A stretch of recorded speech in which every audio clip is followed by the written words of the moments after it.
sur cette partie-là, qui est la grande traverse basse de l'escalier. En fait, j'ai pas envie de mettre une équerre ici parce qu'elle va être très très visible. Donc du coup, je vais fixer avec deux vis, alors c'est du 100 mm, hein, du 600 inox toujours.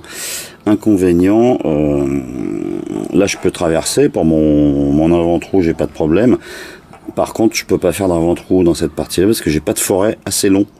Donc, eh ben, on a ressorti un truc qui sert pas si souvent que ça, mais qui a l'avantage d'exister, d'être facile à utiliser. C'est une vrille. Le truc d'ancien, ça marche sans problème. Et avec ça, je vais pouvoir faire mes avant-trous jusqu'au bout. C'est nickel. Alors, fin de la deuxième partie structurelle. Donc là c'est pas terminé, mais bon, il manque les planches, etc. Ça c'est surcoté en longueur, hein. Ces pièces là, la première volée, elles sont pas du tout à leur dimension, puisqu'en gros on a 30 cm à peu près, donc ça je couperai plus tard. Demain il va rester une partie qui a son importance aussi, en fait c'est le tracé de la crémaillère qui va rejoindre cette volée là, enfin ce plateau là, au plateau du dessus. Alors j'ai tracé le gabarit pour les crémaillères. Alors évidemment hier on crevait de chaud, aujourd'hui il pleut. Voilà, donc je vais découper ce gabarit en fait avec les petites scies à main. Et ensuite ça me servira pour reporter mon tracé sur mes pièces en Iroko qui sont pré-débitées. Et on viendra fixer ça. J'ai posé de manière définitive les deux premières marches. Là je peux pas terminer les 4 planches en haut de l'escalier parce qu'elles vont interférer avec les crémaillères.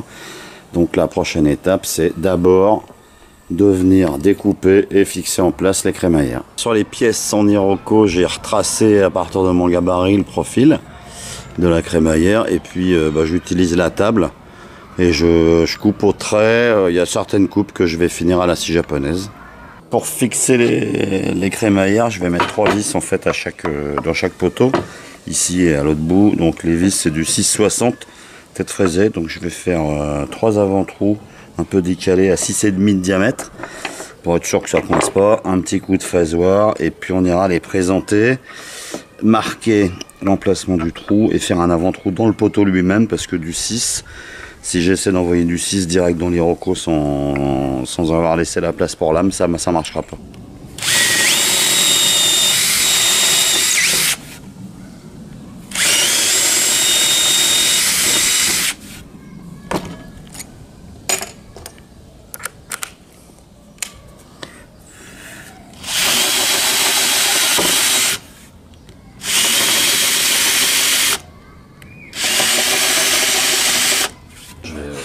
Faire un avant-trou dans le poteau en Iroko parce que c'est vraiment trop gros d'envoyer du 6. Voilà, donc ça suffira. Voilà, on va mettre les deux premières. Voilà, donc non, je peux virer ça.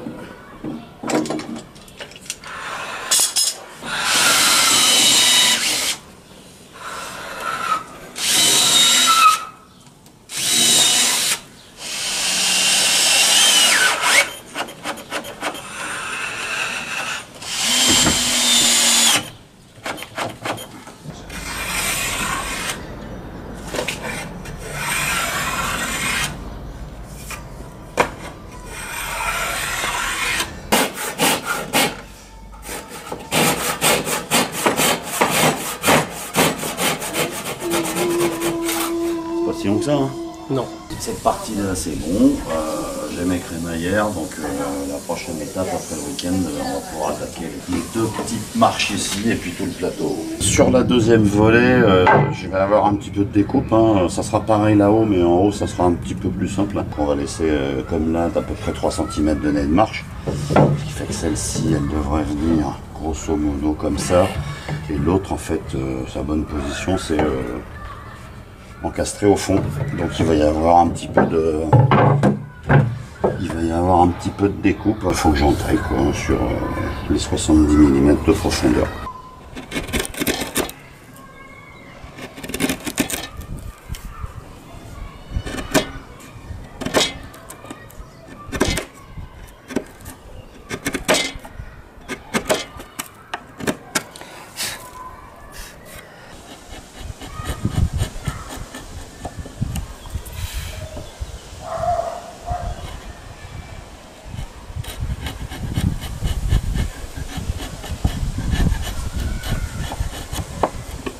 poser les lames, en fait, je perce avec ça.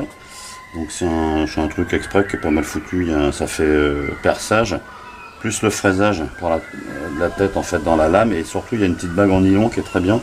Fait que quand on a percé, ça continue si on continue à tourner, ça va pas cramer le bois, ça va pas marquer. Donc ça me permet de faire. Donc là, j'ai repéré mes perçages. L'avant-trou dans la marche. Après, comme c'est pas assez profond et qu'il me faut un petit avant-trou aussi dans la crémaillère, je vais repasser avec un foret de 4 donc qui va me rajouter ça d'avant-trou ici, et ensuite je peux mettre les vis. Alors les vis, c'est des vis spécial terrasse quoi. Donc elles ont une tête avec un angle qui est un petit peu plus fermé. C'est du Torx et c'est arrondi quoi. Donc même si la tête de vis dépasse chouïa, ce qui n'est pas le cas, c'est pas blessant quoi. Et pour avoir un bon écartement sur l'ensemble, je mets des cales, j'utilise. Donc j'ai un sac de cales comme ça en plastique qui vont de 1 à 5 mm. Ça c'est du 5 mm. C'est bien comme ça permet à la pluie de passer, le bois pourra dilater un peu. Je vérifie que je suis au bon endroit. Et on y va.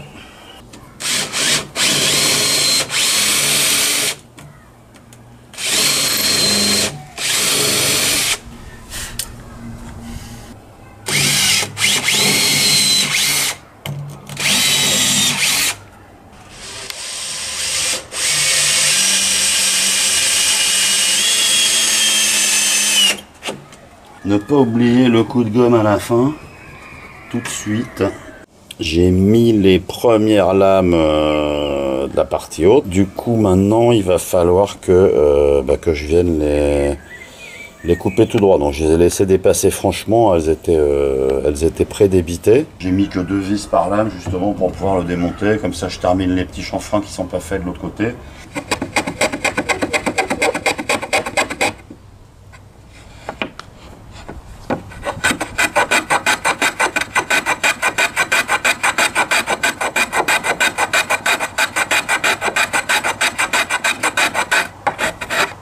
Alors la structure c'est bon, prochaine étape ça va être ponçage fin, un petit coup de ponçage et puis 2 couches d'huile.